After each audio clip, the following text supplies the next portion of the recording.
Hello guys, welcome back to my channel. So guys, आज हम देखेंगे software engineering part 2। I hope कि आपने पार्ट 1 देखा होगा।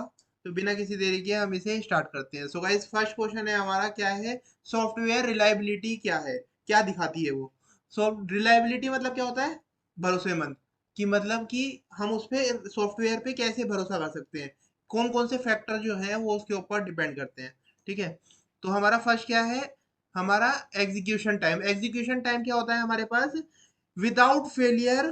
जितनी देर तक हमारा काम चल रहा है तो हमने क्या बोलेंगे उसे, उसका वो एग्जीक्यूशन टाइम हो गया। कितना मतलब विदाउट फेलियर हमने जो काम करा है। ठीक है। जितनी देर तक भी हमारा सिस्टम चल गया तो वो हम बोलेंगे कि हमारा वो क्या है, एग्जीक्यूशन टाइम। ठीक है। अब दूसरा क्या है, कैलेंडर टाइम। कैलेंडर टाइम क्या है, कितने समय से हमारा सॉफ्टवेयर चल रहा है, मतलब जब स्टार्ट हुआ था हमारा सॉफ्टवेयर, जब से अभी तक कितने समय से हमारा चल रहा है, तो वो हमारा क्या हो गया, कैलेंडर टाइम। ठीक है। तो दूसरा फिर क्या आता है हमारे पास, क्लॉक टाइम। क्लॉक टाइम मतलब क्लॉक क्या होती है, घड़ी। घड़ी का टाइम। तो जितने टाइम से किसी एक प्रोसेस को चलाने में टाइम लगता है, किसी एक प्रोसेस को चलाने में जितना टाइम लगता है, वही हमारा क्लॉक टाइम होता है। तो हम इसको एफिशिएंसी भी बोल सकते हैं। एफिशिएंसी क्या होता है, कम से कम टाइम कितना लग रहा है। ठीक है। तो ये हमारे तीनों ही मैटर कर रहे हैं इसमें रिलायबिलिटी के लिए, क्योंकि रिलायबिलिटी कहाँ से आएगी, यहीं से तो आएगी। Execution time. एग्जीक्यूशन टाइम वो अच्छा आ रहा है, उसका पूरा अच्छा आ रहा है, तो मतलब कि विदाउट फेलियर वो हमारा अच्छे से चल रहा है, प्रोग्राम जो है, सॉफ्टवेयर जो है हमारा। ठीक है।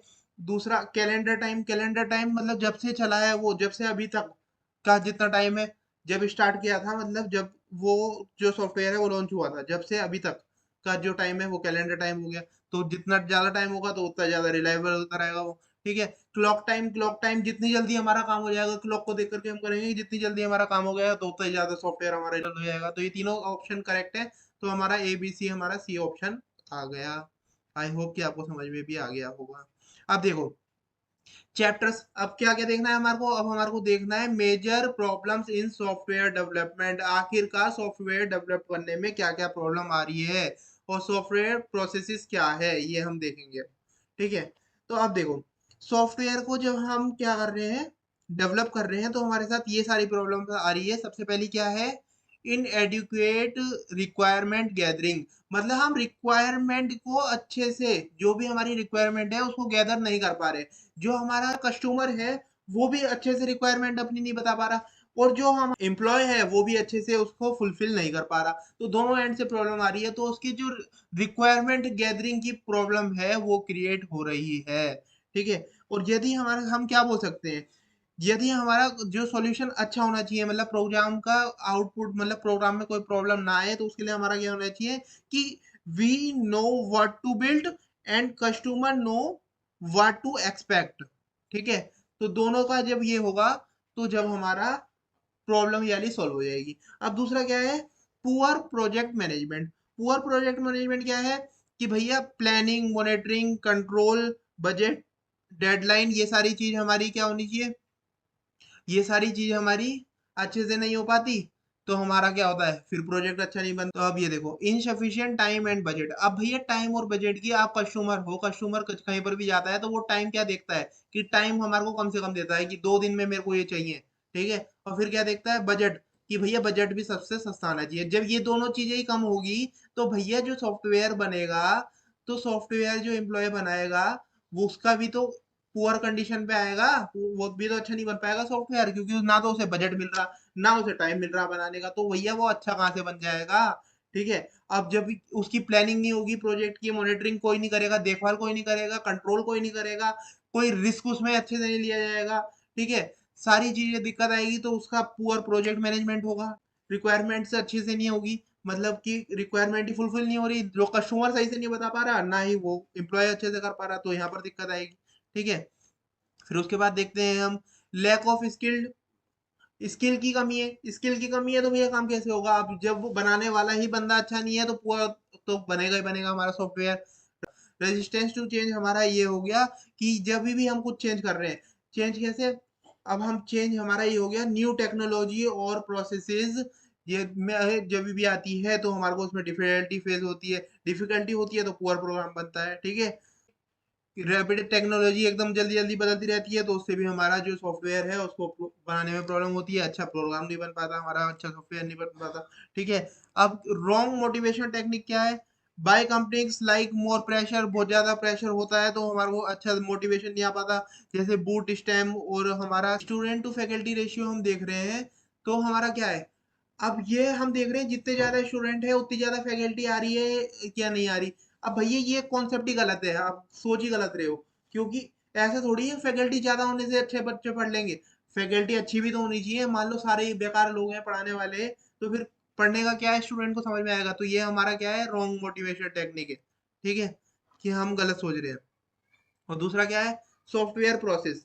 सॉफ्टवेयर प्रोसेस क्या है, सॉफ्टवेयर प्रोसेसेस कुछ नहीं है। सॉफ्टवेयर प्रोसेसेस बस एक टेक्नोलॉजी है, मेथोडोलॉजी है, जिससे हमारा सेट ऑफ रिलेटेड एक्टिविटीज जो है, जो भी हमारा कस्टमर की बेसिक प्रॉब्लम्स है, वो सुनते हैं और हम उस पर काम करते हैं। ठीक है, अब क्या है, requirement analysis and specification. Requirement क्या है और उसका एनालिसिस क्या निकाला हमने और उसका स्पेसिफिकेशन कैसे कर सकते हैं। Try to understand exact and complete requirement of the customer and documented them properly। मतलब कस्टमर की जो नीड है उसको अच्छे से समझे हम, और हम क्या करें, उस पे अच्छे से काम करें। है, उसके बाद एक डॉक्यूमेंट बनाया जाता है SRS। ये क्यों बनाते हैं हम, SRS क्यों बनाते हैं, SRS इसलिए बनाते हैं कि मान लो कभी भी फ्यूचर में जो हमारा कस्टमर है वो बहस करता है कि नहीं भैया तुमने मेरा सॉफ्टवेयर अच्छे से बना करके नहीं दिया, तो वो बंदा क्या कर सकता है, केस कर सकता है उसके ऊपर। किसके ऊपर, उस बंदे के ऊपर। किस बंदे के ऊपर, जो हमारा एम्प्लॉय है, एम्प्लॉय पे केस कर सकता है कि भैया मैंने ये वर्क दिया था। वो सारा काम कहाँ लिखा जाता है, SRS में। SRS क्या है, सॉफ्टवेयर रिक्वायरमेंट स्पेसिफिकेशन। सॉफ्टवेयर में क्या क्या चीज की जरूरत है ये सारा कस्टमर लिखवाता है, तो वो सारी चीज इसमें लिखी हुई होती है। यदि वो फुलफिल नहीं होती है तो वो आराम से केस कर सकता है और अपना केस लड़ सकता है। ठीक है, अब उसके बाद देखो, अब हमारा कौन सा फेज आता है, अब आता है डिजाइनिंग। तो डिजाइनिंग क्या है, यदि हम डिजाइन करते हैं तो डिजाइन करने में हमारे को क्या बनाना पड़ता है, एक स्ट्रक्चर बनाना पड़ता है। स्ट्रक्चर बनाना पड़ता है तो स्ट्रक्चर में सारी चीजें आ जाती है, हमारे को उससे ही समझ में आ जाता है कि हमारे को करना क्या है। आखिर हमारे को ये तो क्लियर हो जाता है कि हमारे को करना क्या है। इसके करते हैं जब वो हो जाता है डिजाइनिंग पार्ट, तो फिर अब हमारे को उसको प्रोग्रामिंग लैंग्वेज में प्रोग्राम भी तो लिखना है, उसका पूरा कोड लिखना है। फिर उसके बाद हम कोड लिखते हैं। कोड लिखने के बाद उसको फिर कोड लिख दिया अब हमने, तो उसमें कुछ गलती भी तो हो सकती है, तो उसके लिए टेस्टिंग करते हैं। टेस्टिंग करी अब हमने, टेस्टिंग से हमारा क्या होता है, बग और फॉल्ट जो है वो हमारे खत्म हो जाते हैं। फिर उसके बाद क्या है, फिर उसके बाद हमारा इम्प्लीमेंट करते हैं हम कि जो हम सॉफ्टवेयर इंस्टॉल कर रहे हैं। मान लो हमारे पास बहुत बार क्या होता है कि हार्डवेयर होते हुए भी हमारा जो सॉफ्टवेयर है, हार्डवेयर जो हमारा कंप्यूटर है, वो होते हुए भी हमारा जो सॉफ्टवेयर है वो इंस्टॉल नहीं हो पा रहा। तो वो हमारे को चेक करना पड़ेगा कि भैया क्या दिक्कत आ रही है क्या नहीं आ रही। ठीक है, तो इम्प्लीमेंट भी करना पड़ेगा। तो अब फिर उसके बाद क्या है, फिर उसके बाद हम मेंटेनेंस देखेंगे कि मेंटेनेंस उसकी कैसी हो रही है, क्योंकि मेंटेनेंस बहुत जरूरी फैक्टर होता है। हर साल हमारा कुछ ना कुछ चेंज होता है, तो और हर बार कुछ ना कुछ होता रहता है। तो मेंटेनेंस होनी बहुत जरूरी होती है, क्योंकि मेंटेनेंस नहीं होगी तो हमारी नीड फुलफिल नहीं हो पाती। ठीक है, तो अब ये देखो, अभी हमने कौन कौन से पॉइंट देखे इसमें, डिजाइनिंग पार्ट। डिजाइनिंग पार्ट पहले हमने स्ट्रक्चर बना दिया। ठीक है, फिर उसके बाद हमने देखा कोडिंग। कोडिंग क्या, कोडिंग हमने उसके लिए प्रोग्राम लिखा। प्रोग्राम लिखने के बाद उसकी टेस्टिंग करी, टेस्टिंग करने के बाद उसकी इम्प्लीमेंटेशन करी, फिर इम्प्लीमेंटेशन के बाद उसका मेंटेनेंस लास्ट रह गया। तो आई होप कि गाइज आपको समझ में आया होगा। आज की वीडियो में इतना ही रखते हैं। वीडियो अच्छी लगी हो तो वीडियो को लाइक करना, चैनल को सब्सक्राइब करना और अपने फ्रेंड्स के साथ शेयर करना। Thank you for watching, have a nice day.